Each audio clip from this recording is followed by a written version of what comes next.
tell us a little bit about, Erica. How has your journey been from medicine to a coach? Talk to us about it. Okay. People look at that and I think it seems like there's this big gap, right? How did you go from medicine to coaching? But medicine in particular, there's a lot of development that happens along the way. So I started in academic medicine. So there's the mentoring aspect, teaching, and it was always a passion, a love of mine. And then even at the bedside, there is something that happens in that space of vulnerability, especially in the emergency department. Nobody starts their day expecting to end up in the emergency department. And when they come in, there's this vulnerability. And in that space of vulnerability, one of the things that I always loved most about medicine was the opportunity to truly connect. It's almost like a shortcut to connection, right? So you bypass all the armor, all of the guard that we come with, all of that, and you go straight to really being able to see the human. And some people go into emergency medicine initially because they love the trauma and the excitement. And I suppose there was part of that for me, but yeah, no, that's okay. Yeah, that's okay. It looks on my end like it's still recording, so I don't know. No. It's more fun as a conversation. Just come back in through the same link. Okay, no problem. Yeah. Okay, so it's good. I think it's continuing the recording. Yeah. No, it's already pressed. No, it's there. It is there. Can you hear me, Erica? I can. Okay, she can hear me. Okay. 48. That's all. You try now? No. What I love about medicine, what I love about emergency medicine is the opportunity to connect with people when they're in that vulnerable state. And I was saying how some people go into medicine because they really love the adrenaline. They like the drama. They like the trauma. They like, which is part of it, I suppose, for many of us. But for me, it's always been about that opportunity to connect with people quickly, intensely. And I think that's where real healing happens. It's not often in our lives where you have the opportunity to truly be seen. And that's what coaching is also. Coaching is when you sit across from someone and they show up with the courage to truly be seen and a willingness to take that on, to do the hard work, to look inside. That for me is the power of coaching. And it also then in many ways is the power of medicine. Yeah. So tell me, what was a triggering point for you to move from medicine to coaching or integrating the two? It wasn't like a light bulb moment of I'm going to do this. It was more of a gradual progression. The realization that so much of what I had already been doing was developing humans, mentoring, sitting across from them, wanting to support them in being the best version of who they were, and seeing over time that doing that well doesn't come from telling them what to do.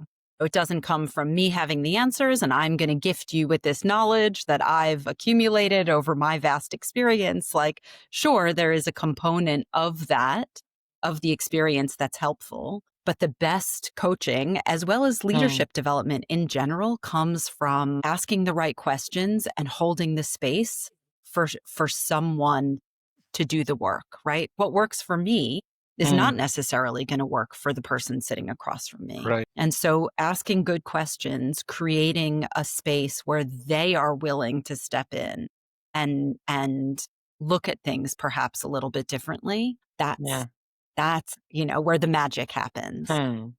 And so there was a gradual understanding for me in my leadership development that led me down this path of coaching. And what specifically about coaching you find very useful in medical industry? Oof. I think once you come to coaching and you become like you become a convert, you start seeing its power everywhere, right? So I find coaching to be powerful in parenting, in partnering, in all of my relationships. When I show up with a genuine curiosity,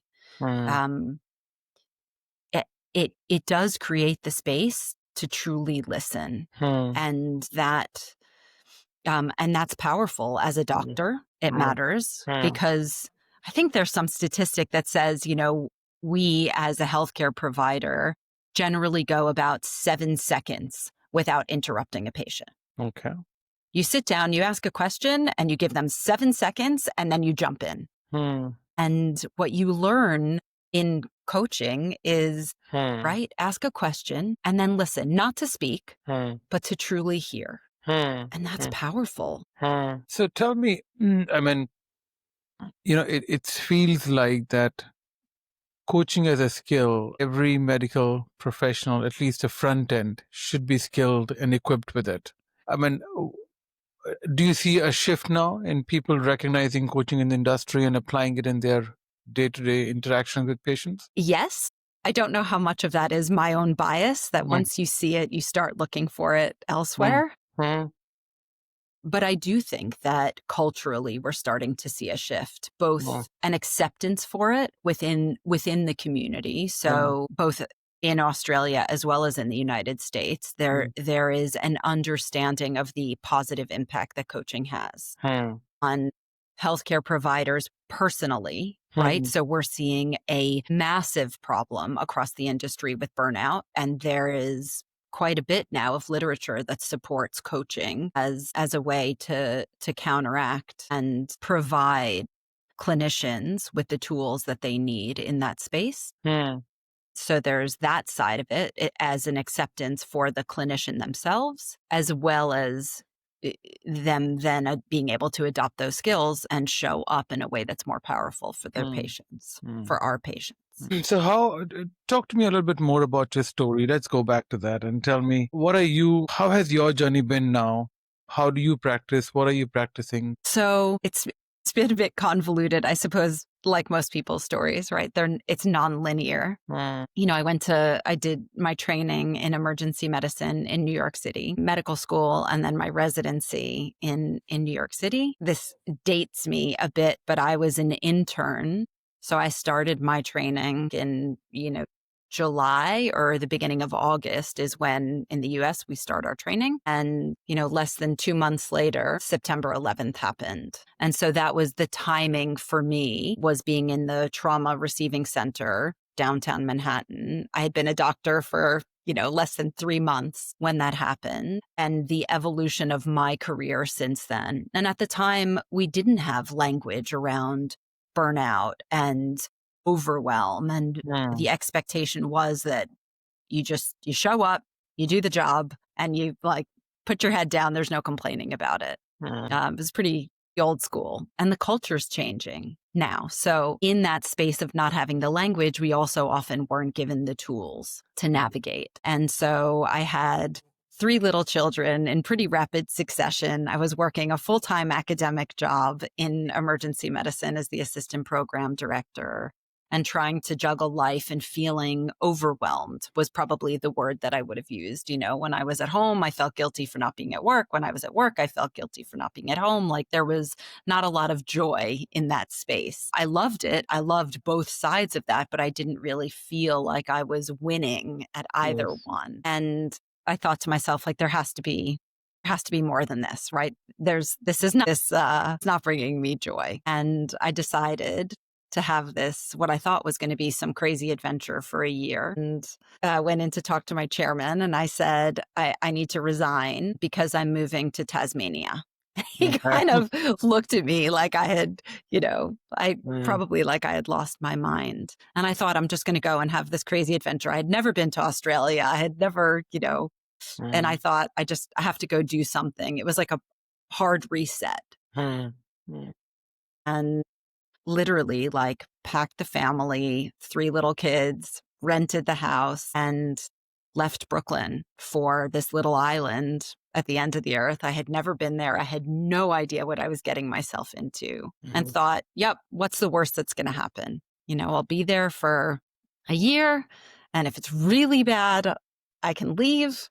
And I stayed for not just a year and not just 18 months, but it was almost 15 years before I came back to the US. Which is recent, right?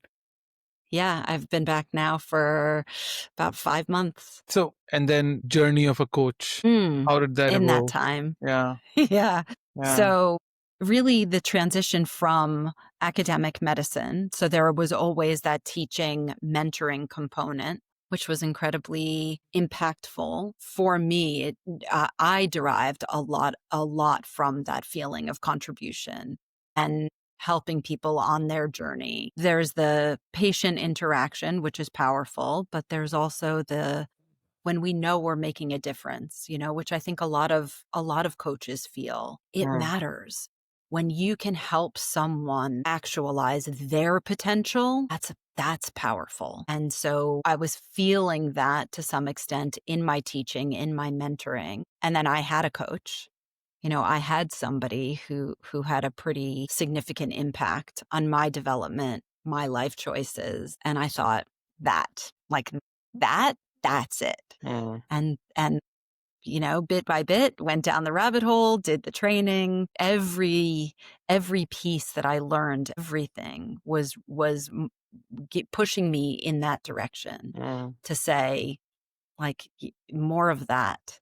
And so it was more of a gradual transition into the space of coaching. And it started as a side gig.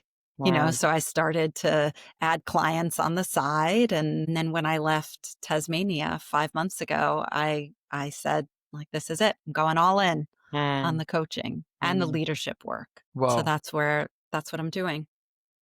So tell me about your practice now. What do you do? Do you specialize and do you have a specific niche that you work with?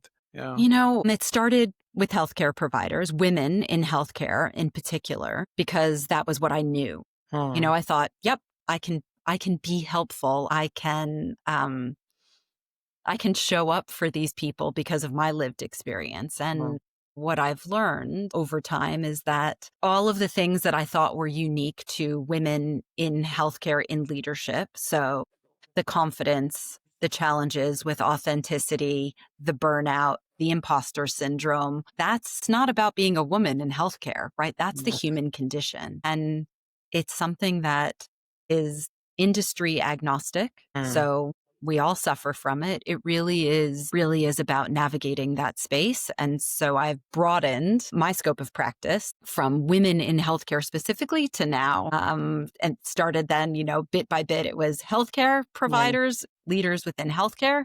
And Hmm. then it was, if these are your challenges, if you think that I can help you and if we can work together, like, I'm here for it. Beyond women and everybody in healthcare profession. So, okay. So do you use a specific model or a framework when you're coaching, or do you follow certain patterns, or what's your practice like? So I was trained with just the foundation of active inquiry. Okay. It was pretty broad based in Oh, that sense. oh, How can we ask better questions and show up in a way that creates the space for people to step in, which is helpful, as I was saying before, that is helpful in parenting and partnering and leadership. And oh. those are kind of foundational life skills. And from there, I have evolved over time to really see patterns in my clients and being able to start from a space of helping them gain self-awareness is the first step,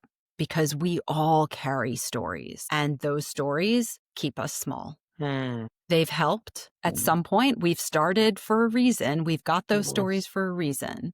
But there's that classic saying, right? What got you here won't get you there. Hmm. And that's often where people come to coach or to coaching, because they realize, like, something's not working anymore. Hmm. And it's that space that I think we can really be most impactful. Mm. And also, Eric, I'm noticing in your story, I mean, it's not easy to make such a move from a medical doctor to a coach and then practice coaching. Did you also have certain inner beliefs or conflicts that, how do I move now? What was happening in yourself? That's a great question, Mm. because any change, regardless of who we are, requires a tremendous amount of courage, whether we acknowledge it or not, right? I think humans are hardwired in a lot of ways for Mm. safety, for certainty. And that's understandable. From an evolutionary perspective, it's understandable, right? Right. Yeah. it makes sense. And challenging those beliefs, challenging our inclination to stay safe is hard. And I've really come to understand that growth only happens in that space of discomfort. That's it. Hmm.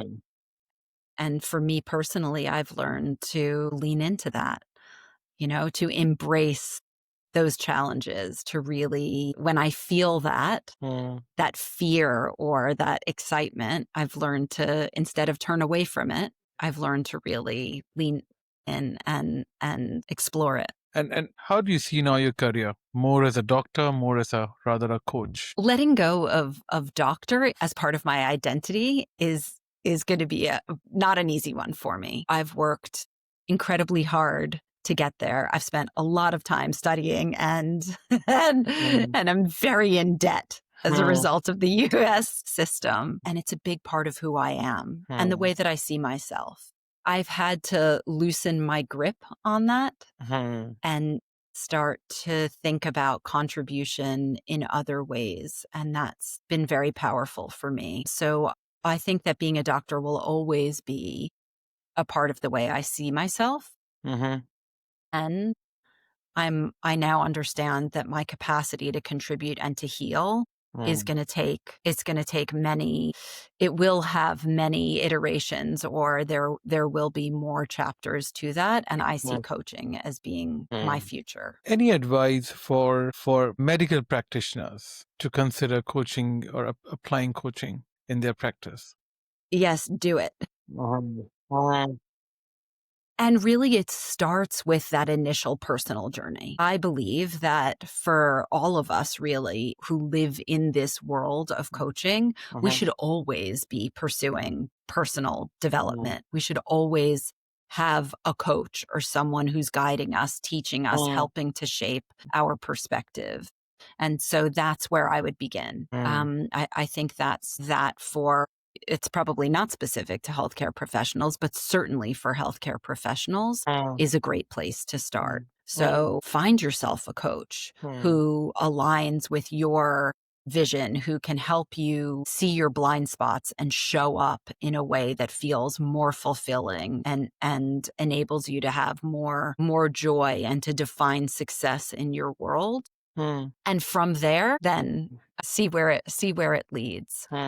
Because even the simple act of having a coach is going to change both the way you show up in the world as well as the way you want to show up in the world. What is your journey, or how have you evolved as a person while working with a coach? Coaching has been life-changing for me. The opportunity to sit across from someone who's present and who sees you, who will challenge you gently most of the time, will teach you to question your own stories that we don't even often have the awareness that we're telling. Those are skills that they change your life. Learning how, with grace and self-compassion, to take a good hard look at why we do what we do, why we show up the way we do, why we keep ourselves small in some instances, and whether or not that still serves us. And when the answer is no, change it. Well said. Do I get to ask a question now? Why not? How do you find coaching impact you? It has not happened that people ask me question, but I will answer your question. Great.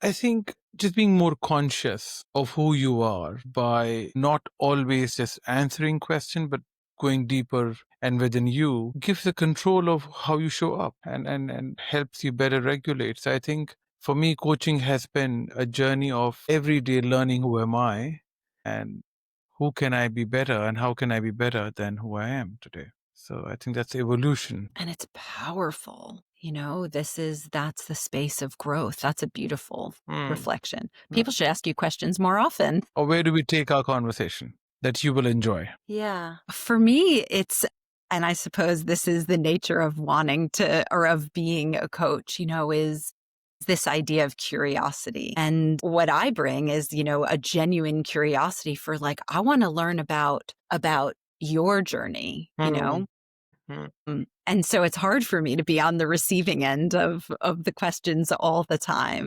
mm, And I'd love to have more of a conversation or a back and forth around, even just around your practice, mhm. and then feed back and forth off of that, or kind of, in Australia, we say tic tac, to tic Okay. tac back and forth. Okay.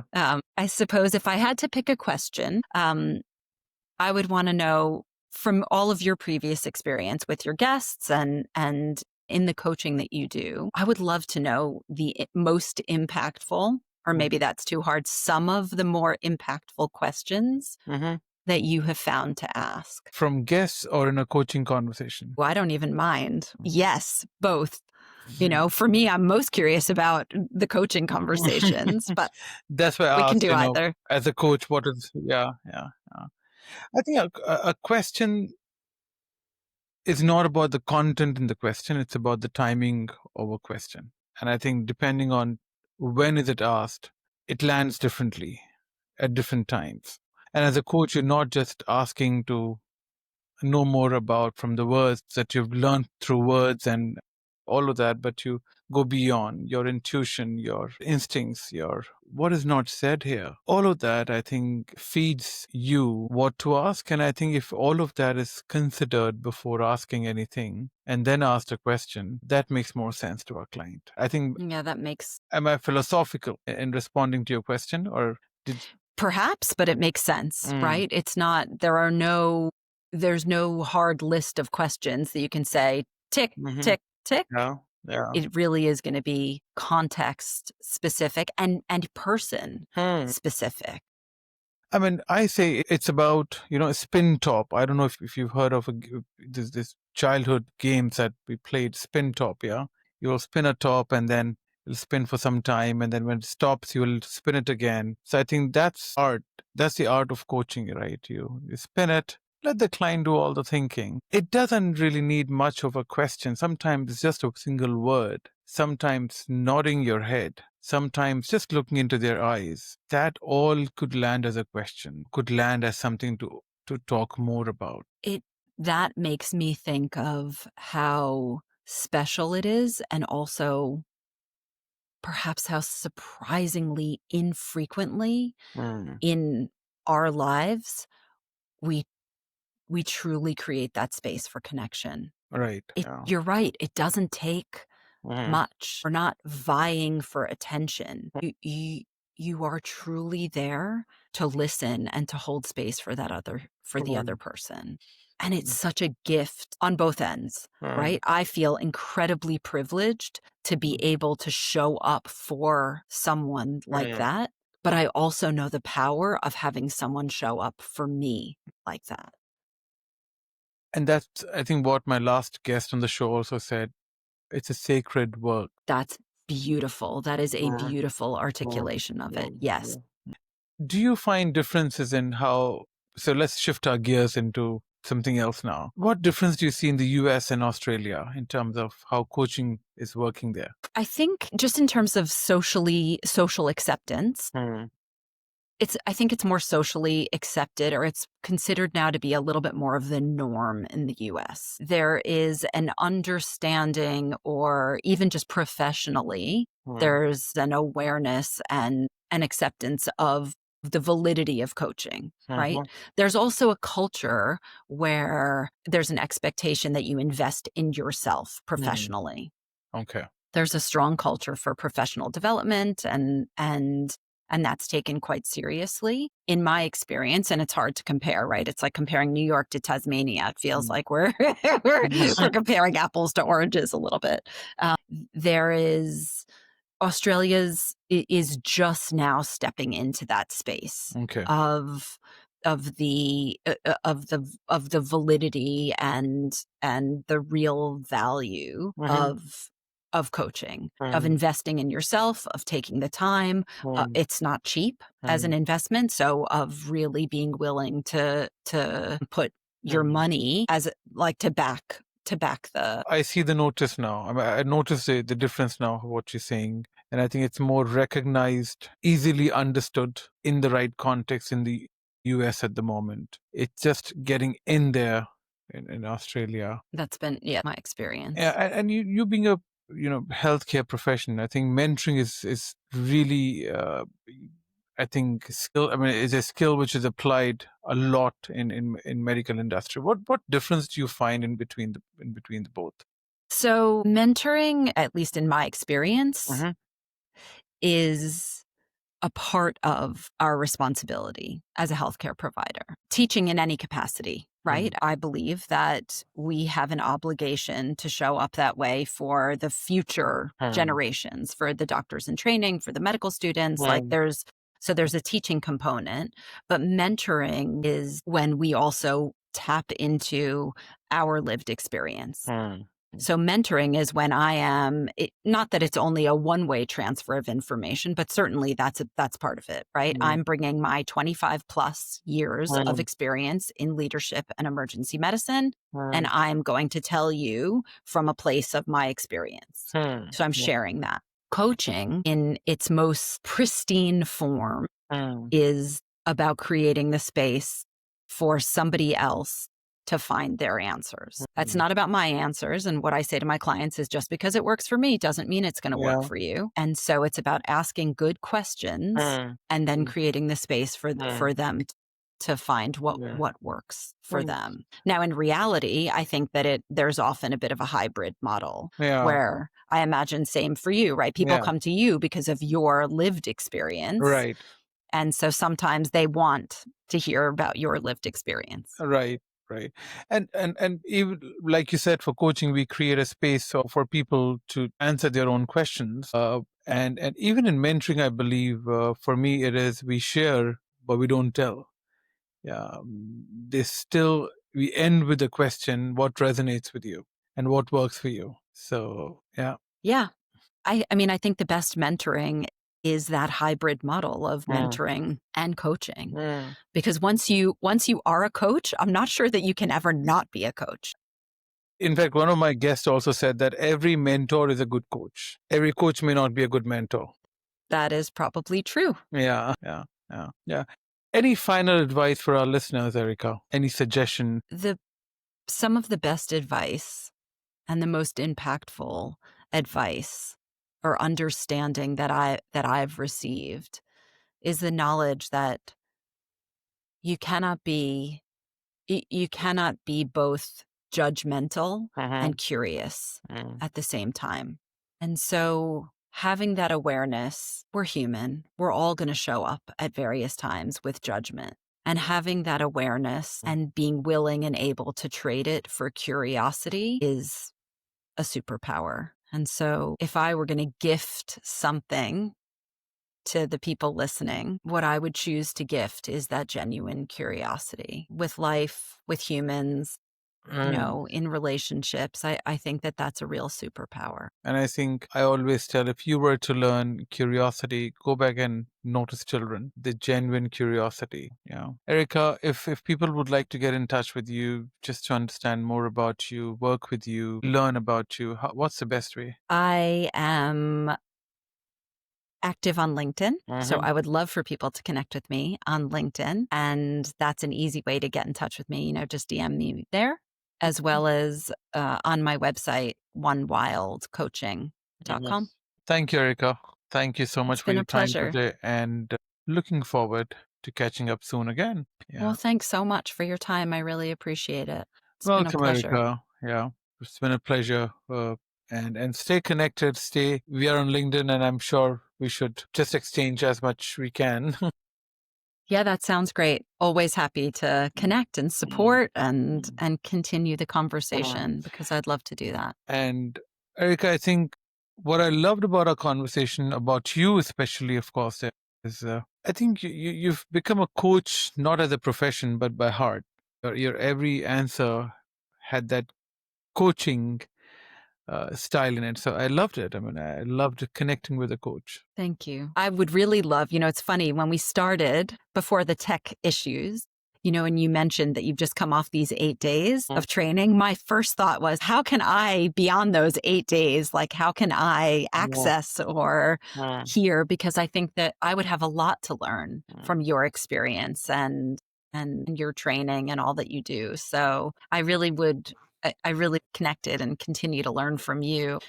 It is one of the things that I love most in life. I don't know if it's only about coaching, but like it is that constant learning and growth. Just makes us better humans. Yeah.